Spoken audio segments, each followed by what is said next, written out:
Ovulation is the release of an egg from one of the ovaries. It often happens about midway through the menstrual cycle, although the exact timing may vary. In preparation for ovulation, the lining of the uterus or endometrium thickens. The pituitary gland in the brain stimulates one of the ovaries to release an egg. The wall of the ovarian follicle ruptures at the surface of the ovary. The egg is released. Finger-like structures called fimbriae sweep the egg into the neighboring fallopian tube.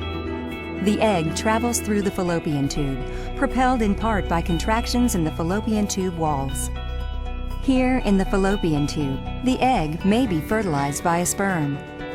If the egg is fertilized, the egg and sperm unite to form a one-celled entity called a zygote.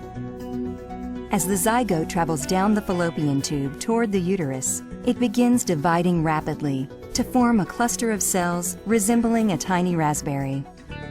When the zygote reaches the uterus, it implants in the lining of the uterus, and pregnancy begins. If the egg isn't fertilized, it's simply reabsorbed by the body, perhaps before it even reaches the uterus. About 2 weeks later, the lining of the uterus sheds through the vagina. This is known as menstruation.